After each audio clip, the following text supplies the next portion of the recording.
네, 우리 인사하십니다. 할렐루야 샬롬 인사하십니다. 할렐루야 샬롬 샬롬 샬롬 샬롬 샬롬. 하나님 사랑합니다. 여러분 주 안에서 사랑합니다. 다윗이 하나님에게 감사하는 그러한 시편 21편, 하나님과 그 백성은 과연 어떤 관계인가, 항상 하나님을 의지해야 할 관계이죠. 시편 21편입니다. 1절에서 13절. 네, 다윗이 왕이 되었을 때 시를 짓을 않았나는 그러한 그 마음이 드네요. 이 땅을 살면서 하나님을 의지하고 있는지 세상을 의지하고 있는지, 우리가 세상 가운데 사니 세상에 있는 권력들, 세상에 있는 내가 속해 있는 곳들 의지할 수 있죠. 거기에 계신 분들하고 잘 화합하고 가야 되죠. 그렇지만 우리는 항상 하나님이 위해서 우리를 가게 하고 서게 하고 자게 하고 눕게 하고, 그리고 저희들 일상생활 안에 항상 성령이 개입하신다는 것을 절대로 잊지 말아야 된다. 왜냐하면 우리를 하나님의 형상대로 낳으셨기 때문에, 그것은 우리의 외모를 말씀하시는 게 아니죠. 우리 내면이 하나님의 형상대로. 그렇기 때문에 우리는 우리 안에 뭐가 있다 그래? 종교성이 있다, 뭐 이런 얘기하죠. 누군가에게 어딘가에게 나를 자꾸 의지하고 기도하고 소원 빌고 이러고 싶은 마음이 하나님을 모르는 우리의 그 선조들도 있었어요. 그래서 항상 어머니들은 나간 아들, 집 나간 아들이 소식이 없으면, 지금은 뭐 전화도 있고 뭐 여러 가지 인터넷도 있고 있지만, 그때는 사람이 돌아오지 않으면, 누가 전해주지 않으면 이 아들이, 이 딸이 나가는 일은 거의 없죠. 이 아들이 살았는지 죽었는지 알 수가 없으니 엄마는 매일같이 저녁이면 저녁 먹고 난 다음에 그 얼마나 깜깜해요. 달빛 의지해서. 그 기억이 늘 나요. 그 검은색이 아니죠. 우리 장독이 약간 자색이죠. 그 자색 장독대 뒷뜰에 이렇게 해서 촛불 한 자루 켜고 하얀 사발에 물 하나 떠놓고 막 빌죠. 그게 하나님께 사실은 비는 거예요. 우리 내면에 하나님의 마음이 있기 때문에. 모르니까 뭐 여러 가지 눈에 보이는 뭐 해신, 달신, 뭐 그죠, 산신 막 해가면서 빌지만, 사실은 하나님이 그걸 내려다보고 계실 것 같아요. 깨닫지 못해서 하나님 아버지를 찾지는 못하고 돌아가신 그분들도 그랬던 거. 7절에 보니 왕이 야훼를 의지하오니, 우리는 이렇게 하나님을 의지해야 되는데, 다윗왕 부족함이 없죠. 얼마나 영토도 넓히고 국권도 탄탄하게 하고 여러 가지 궁중악대까지도, 지금의 그 성가대의 기본 틀을 만드신 분이 다윗왕이에요. 그런데 그럴수록 하나님을 의지했다. 왜냐하면 다윗은 그 어린 시절부터 편안하게 궁중 좋은 왕자로 태어난 게 아니고, 그죠? 목동으로 있으면서 얼마나 사나운 맹수들과 같이 부딪혀 갔겠습니까? 그러다 보니 양떼들을 보호하려고 그때부터 그 다윗왕의 그 기질이, 그 사람 보면 기질이 있어요. 속성이. 뭐 대단한 사람이나 그렇지 않은 사람이나 평범한 사람도 그 사람을 알고 보면 그 사람 안에 있는 속성이 있죠. 근데 다윗도 제가 보기에는 엄청나게 정의감이 투철하고, 그리고 또 책임감이 아주 대단했죠. 그래서 양 한 마리라도 사자가 오면 키워 뭐 어떻게 했다 그래요? 사자 입안에 주먹을 집어넣어. 아주 용맹했던 것 같아요. 내 새끼 네가 데리고 가냐고 막 그럴 정도로, 사자 입을 찢을 정도로 용맹하고 자기 새끼를 입 안에서 파냈다고 할 정도의 표현들이 시편에도 보면 있습니다. 이렇게 죽어도, 내가 죽어도 절대로 내가 해야 할 의무를 나는 잃어버리지 않을 거예요. 그래도 사랑했죠. 사랑이 참 많죠. 달을 보고 별을 보고 하나님의 그 창조의 그 오묘함과 그 아름다움을 찬양했던 그러한 그 다윗, 굉장한 예능을 가지고, 예라는 게 뭔가라는 생각을 해봤어요. 아름다움을 표현하고 나타내는 그런 부분들이 민감한, 그죠? 그런 감각이 살아있는 시도 마찬가지고요. 그런 사람들이다 보니 얼마나 하나님 생각하는 마음이 더 지극할까요? 하나님을 모르는 예능인이 과연 있을까라는 저는 그런 생각이 들어요. 창조의 그 기본을 생각을 하지 않고는 아름다운 시와 노래가 탄생이 될 수가 없는데, 그죠? 그래서 되게 민감한 사람들이 은혜를 받으면 더 하나님과 가까워질 수가 있으니 또 얼마나 은혜인가 하는 생각을 합니다. 우리의 형상이 하나님을 닮아 창조되고 하나님에게서 나왔다라는 거죠. 첫 인류는 하나님 말씀에 따라 살도록 부름을 입었는데, 이번 21편에 21편 4절에 영원한 장수 곧 영생을 보였다. 예, 그 생명을 구하며 이것은 영생, 예수님께 영생을 구한 자, 마태복음 19장 16절에서 22절. 어떤 사람이 죽게 와서 이제 선생님, 내가 무슨 선한 일을 하여야 영생을 얻으리까 물어보니, 내가 생명에 들어가려면 계명들을 지켜라. 그래서 우리 10계명. 근데 그것을 나중에 주님께서 오셔서 하나님을 사랑하라, 네 이웃을 사랑해라, 하나로, 사랑 하나로 말씀을 하시죠. 사랑하는 마음이 있으면 그 모든 거 다 할 수 있는 거죠. 살인도 어떻게 하겠습니까? 그죠? 부모를 어떻게 공경하지 않겠습니까? 하나님을 어떻게, 창조주 하나님을 우리의 삶에서 거스릴 수가 있겠습니까? 온전치 못하지만 항상 잘못하면 항상 마음에 불편함이 있고 무릎 꿇어 회개를 하게 되고, 마가복음 10장 17, 22절에도 한 사람이 달려와 꿇어 앉아 묻자 선한 선생이여 내가 무엇을 하여 영생을 얻으릴까 라고 얘기하니까 내가 계명을 안 하니 그대로 지켜라. 마태복음, 마가복음, 누가복음에도 10장 25절에 37절에 어떤 율법 고사가 일어나 선생님 내가 무엇을 하여 영생을 얻으릴까, 율법에 무엇이라 기록됐으면 내가 어떻게 읽느냐, 주 너의 하나님을 사랑하고 또한 내 이웃을 내 자신같이 사랑하라. 그러면 살리라. 지극한 복을 받게 하셨다. 6절에도 고백합니다. 다윗은 시편 23편에 복을 받은 사람이죠. 이는 그가 여호와의 율법을 즐거워하여 그 율법을 주야로 묵상하는 자는 시냇가에 심은 나무가 시절을 쫓아 과실을 맺으며 그 잎이 마르지 아니함 같은 그런 자다. 율법을 즐거워하여 주야로 묵상하는 자에게는 영생의 복을, 시편 133편 3절이죠. 말씀하죠. 영생의 복이로다. 형제가 동거하여 사는 것이 얼마나 아름다운고 하죠. 아론의 수염에 흘러내린 옷깃에 그 여민 같구나. 그 너에게 영생을 주리라. 이를 영생을 말합니다. 신명기 30장 15절에도 보라 내가 오늘 생명과 복과 사망과 화를 네 앞에 두었나니 하고 있죠. 계명을 지키고 생명과 복을 받을 자들은 율법책에 기록된 모든 것대로 축복과 저주하는 율법의 말씀을 여호수아도 8장 34절에 낭독했다. 축복하는 율법이 레위기 26장 1절에서 13절, 신명기 28장 1절에서 14절이죠. 저주의 율법이 또 그 다음 구절로 이어집니다. 레위기 24장 26장 14절에서 39절, 신명기 28장 15절부터 자그마치 68절까지 저주에 대한 것. 근데 우리는 설교를 들을 때, 설교를 할 때 축복의 말씀만 대개는 해요. 그런데 그 뒤편도 우리가 꼭 잊지 말고 읽어보고 우리가 어떻게 살아야 되면 이런 무서운 저주도 있구나라는 것을 생각을 하고, 뭐 악한 사람들 너무너무 잘 사는데 당대에서 그럴 수는 있겠죠. 근데 우리가 그때 그렇게 살다 죽고 말 것이 아니라면, 그럼 우리가 죽은 다음엔 어떻게 돼야 돼? 이 생각을 해야 되는 것이고, 그리고 우리 마음이 불편해서도 그렇게 악을 지르고 그 악을 저지르고 어떻게 살 수가 있어요? 살 수 없죠. 마음이 괴로워서라도. 그건 뭐예요? 우리 안에 생명이신 영생의 그 생명을 주신 성령께서 좌정하고 계신다라는 것, 그것을 느낄 수 있습니다. 근데 요즘 세대들은 너무 그런 부분들이 정말 무뎌져 가고 있다라는 거.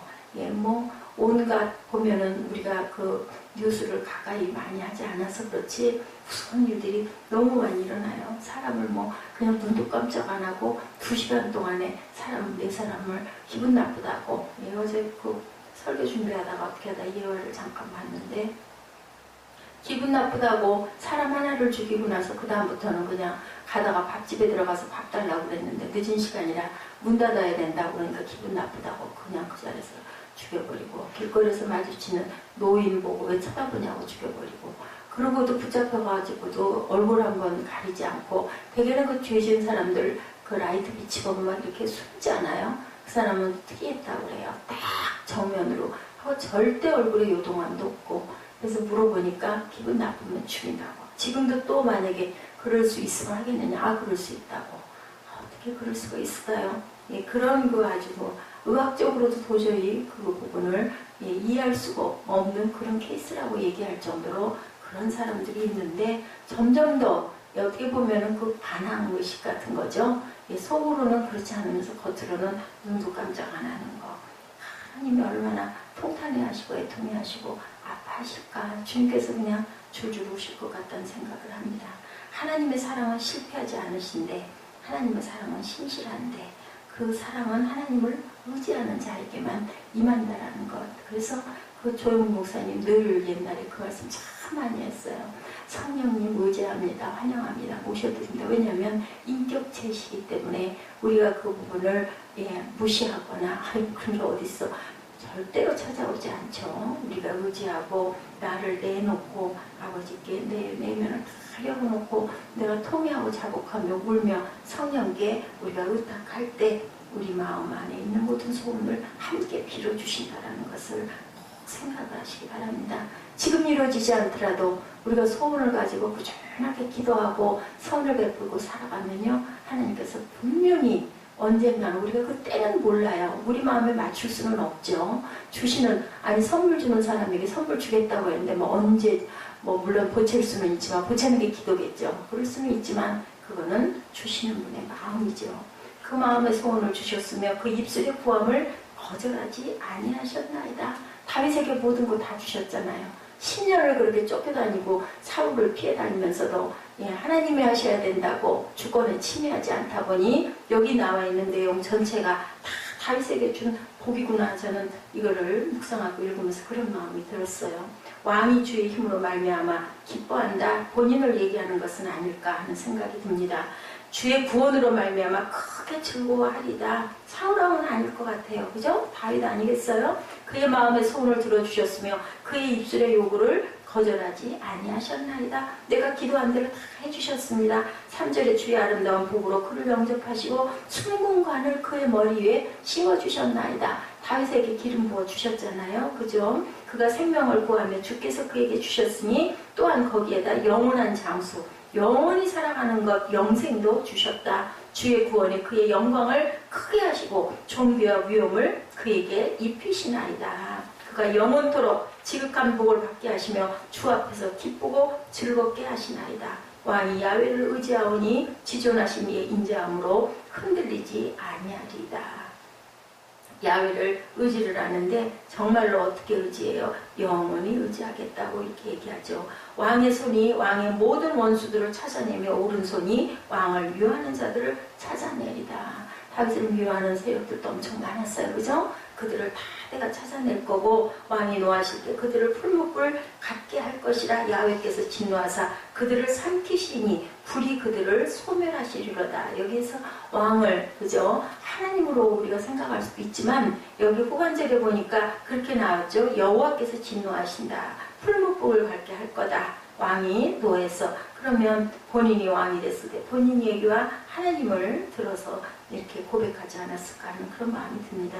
그들을 삼킬 거다. 누가? 야훼께서 진노하셔서 불이 그들을 불로 소멸하게 하실 거다. 왕이 그들의 후손을 땅에서 멸하고 그들의 자손을 사람 중에서 끊으리로다. 그 악한 자들, 비록 그들이 왕을 해하려 하여 음모를 꾸몄으나 절대로 이루지 못하리로다. 왕이 그들로 돌아서게 하며 그들의 얼굴을 향하여 활시우를 당기리로다. 야훼여, 주의 능력으로 높임을 받으소서. 우리가 주의 권능을 노래하고 찬송하게 하소서. 이 모든 것들을 하나님께서 다 이루시고 우리가 하나님 높이며 찬송하는 우리들 되게 해달라고 이렇게 고백합니다. 하나님의 무엇을 주시느냐가 아니라 우리가 하나님을 의지할 때 하나님께서는 무엇을 나보다도 내게 가장 꼭 필요한 것, 악은 내게서 제해버리시고 네가 해야 될 부분, 너에게 꼭 필요한 것들 내가 주겠다. 그 중에서 가장 필요한 것, 우리 영생이죠. 그것을 주시는 하나님, 이미 우리를 사랑하시기 때문에 하나님의 사랑은 하나님을 의존하는 사람에게 이렇게 나타난다. 하나님의 사랑을 잊고 싶으면 하나님을 의지하기만 하면 된다. 이게 우리 그렇잖아요. 무거운 거 들고 뭐 할 때 어떻게 의지하게 돼요? 힘든 사람에게, 이렇게 옆에 있는 사람에게 기대게 되죠. 내가 힘이 들면. 그런 것처럼 그냥 하라고 그러시는데요. 우리 사람끼리는 눈치를 보죠. 내가 좀 이래도 괜찮은 사람인지, 불편해하거나 싫어하진 않는지. 심지어는 반려자도 마찬가지예요. 기분이 어떤지 살피게 되고 내가 좀 이래도 괜찮은지 눈치를 보지만 우리 아버지는 그러지 말라고 그러세요. 의지하라고, 얼마든지 네 해라. 그럼 내가 너 필요한 거 줄게. 근데 그것이 좋은 게 아니고 옳은 게 아니고 우리 그 아이들에게도 늘 얘기하지만 너 그거 그렇게 하면은 지금은 편하고 좋지만 나중에 네 자세가 비틀어져 하고 우리가 얘기하는 것처럼 우리들은 연약하고 어리기 때문에 그냥 당장 우리 옛말처럼 꽃감 먹기는 좋다고 하지만 그 꽃감 계속 먹으면 몸에 안 좋거든요. 아버지가 그걸 하실 때는 그것도 절제를 시켜주시지만 그때 당장은 너무 야속하지만 사실은 나를 위해서 그걸 끊어내는 거다. 하나님 없이 너무 잘 살면 안 된다는 거죠. 하나님을 의지하라는 거죠. 하나님은 질투하시는 하나님이시기도 하기 때문에 우리가 잘 나가고 별로 우리가 공부한 게 없다고 해서 하나님을 잊어버리면 하나님께서 그 모든 것 하나님 자녀에게는 걷어가세요.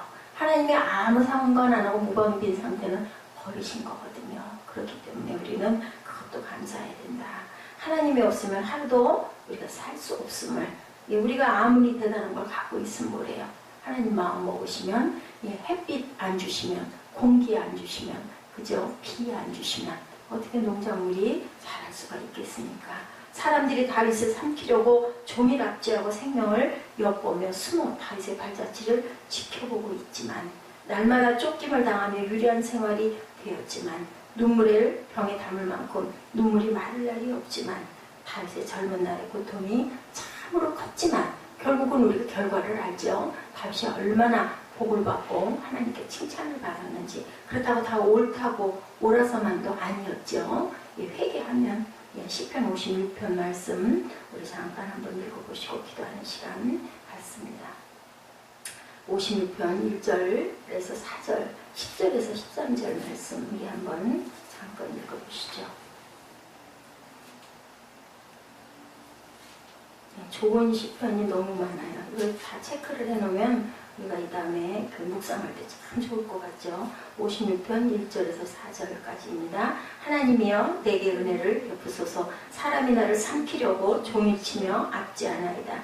내 원수가 종일 나를 삼키려 하며 나를 교만하게 치는 자들이 많사오니 내가 두려워하는 날에는 내가 주를 의지하리이다. 내가 하나님을 의지하고 그 말씀을 찬송하올지라. 내가 하나님을 의지하였은즉 두려워하지 아니하리니 혈육을 가진 사람이 내게 어찌하려. 10절입니다. 내가 하나님을 의지하여 그의 말씀을 찬송하며 야훼를 의지하여 그의 말씀을 찬송하리다. 내가 하나님을 의지하였은즉 두려워하지 아니하리니 사람이 내게 어찌하리이까. 하나님이여 내가 주께 서원함이 있사오니 내가 감사제를 주께 드리니 주께서 내 생명을 사망에서 건지셨습니다. 의지한다라는 표현이 정말 6, 7번 계속 절마다 나오죠. 하나님을 의지하였은즉 두려워하지 아니하니 사람이 내게 어떻게 하겠느냐. 우리가 하나님 편에 서 있는데 우리 힘센 편적으로 가잖아요. 해서 내기하고 할 때 보면 편짤 때도 그죠? 이런 것처럼 하나님만 의지하면 절대로 내가 잘못될 일이 없다. 나는 얼마만큼 하나님을 의지하고 있을까? 의식과 무의식 속에 하나님은 내 뒤에 항상 계시고 그리고 하나님을 의지하는 것 그것이 항상 내 생명이다라는 생각을 가지고 산다면 하나님께서 우리가 원하는 모든 것 위에 항상 더해 주신다라는 것. 달라고 하는 것만 주시지 않아요. 그죠? 내가 모르는 나보다 더 잘하시는 하나님이 가장 좋은 것으로 다 채워주시고 지혜 달라 했더니 부와 명예를 주었던 솔로몬.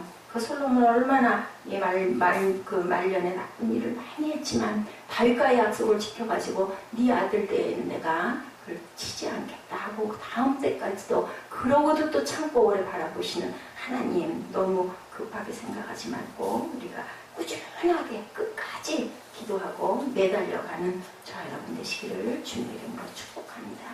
기도하시겠습니다.